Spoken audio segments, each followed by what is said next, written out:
México, sus tierras, su cultura, su gente. Es un lugar bastante hermoso para vivir, pero también la violencia, las injusticias, es algo que vive en este país. Hoy hablaremos del PRI y su gran tiempo en el poder.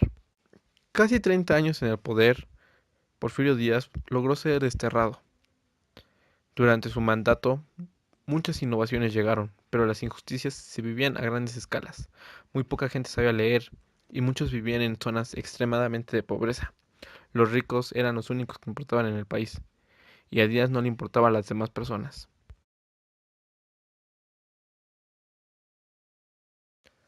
Por eso es que inició la revolución. Durante varios años, el país vivió en conflictos por quién sería el que iba a mandar el país. Desde Madero, Zapata, Carranza y otros fueron los que pelearon. Pero sería Plutarco Elías Calles quien daría el gran cambio a todo. Calles fue un político y militar mexicano. Fue presidente de México durante 1924 a 1928 y fue conocido como el jefe máximo. En 1928, el presidente Plutarco Elías Calles propuso la creación del Partido Nacional Revolucionario, o conocido como PNR, mismo que fundó en marzo del siguiente año. El Partido Nacional Revolucionario surgió en 1929 como un partido de corrientes de fuerzas políticas distintas, pero afines, provenientes del movimiento de 1910. El PNR sería en consecuencia la institución más poderosa en la competición política.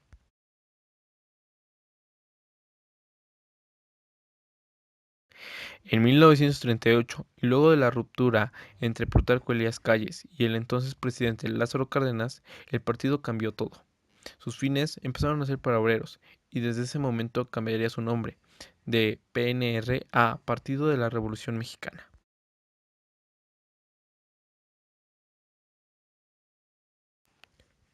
Después de Plutarco Elías Calles pasaron una gran cantidad de presidentes, pero en este momento solamente hablaremos del que tuvo un gran impacto en la sociedad, donde nos dimos cuenta de que en México había censura, injusticias y todo esto había pasado.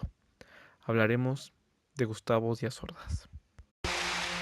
Hemos sido tolerantes hasta excesos criticados, pero todo tiene un límite y no podemos permitir ya que se siga quebrantando irremisiblemente el orden jurídico como a los ojos de todo mundo ha venido sucediendo. La década de los 60 y principios de los 70 en México se vivió una gran ola de censura. Los jóvenes y varios trabajadores protestaban por justicia, pero el gobierno no les hacía caso y lo único que hacía era censurarlos. Esto provocó una gran ola de violencia, donde el gobierno no permitía este tipo de cosas. En 1968, los jóvenes se levantaron contra la gran injusticia que había por ellos. Pero a pocos días de los Juegos Olímpicos, el presidente Gustavo Díaz Ordaz decidió acabar con esas protestas. El día 2 de octubre, en la Plaza de las Tres Culturas, fue un día que México cambió, donde Díaz Ordaz decidió censurarlos de una forma bastante fuerte.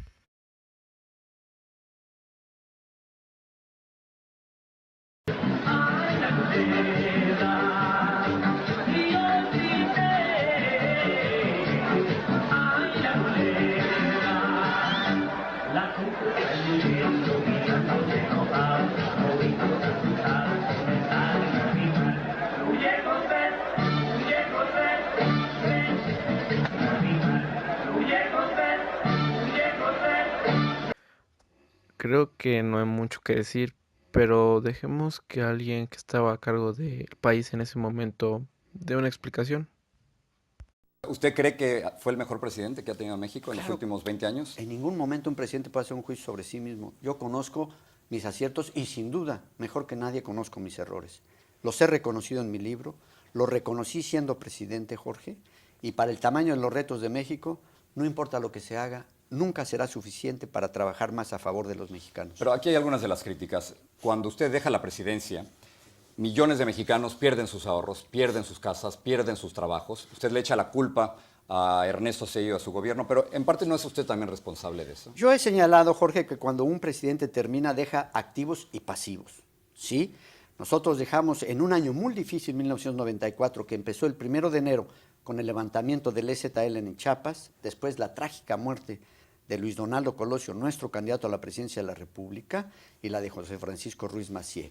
Y en el Inter, una elección presidencial ejemplar en la historia de México. Pero usted se está quitando de culpa de lo que ocurrió. Al contrario, yo dije que había una serie de problemas, nada más que ellos, con esas decisiones fatídicas de diciembre y las siguientes, convirtieron un problema en una crisis, y esa es la diferencia. Usted dice ellos, se refiere a Ernesto Zedillo de su gobierno. Sí. Pero usted escoge a Ernesto Zedillo, señor Salinas. Fue una circunstancia dramática a la muerte de Luis Donaldo Colosio en marzo de 1994, cuando en esas horas aciagas, de enorme dolor personal y de una consternación nacional, el PRI tuvo que seleccionar un candidato sustituto. Sí, pero fue usted. O sea, yo creo que ahora ya podemos decir que era usted quien escogió a Zedillo. Pero, que hombre, escogió usted a Colosio.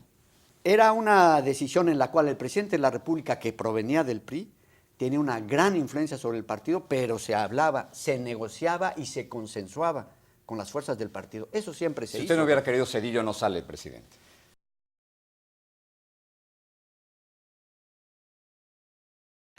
En el 2000 llegaba un nuevo cambio. El PRI dejaba el poder y ahora el Partido Acción Nacional se haría cargo del país. El presidente era Vicente Fox y en 2006 Calderón volvió a ganar para el PAN. Durante 12 años el PRI estuvo fuera de los pinos, pero todo cambió en 2012. En 2012 el PRI regresaba a los pinos. El candidato fue Enrique Peña Nieto. Anteriormente él había sido gobernador del Estado de México y su candidatura estuvo llena de polémica, pero aún así logró vencer a Andrés Manuel, quien era el rival más cercano a la presidencia.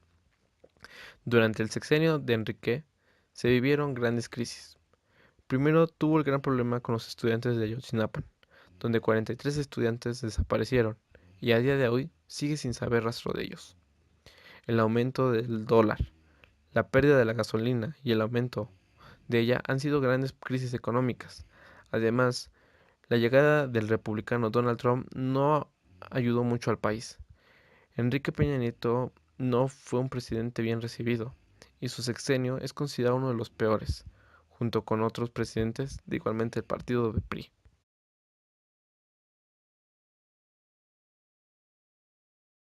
Hoy comienza un cambio de régimen político.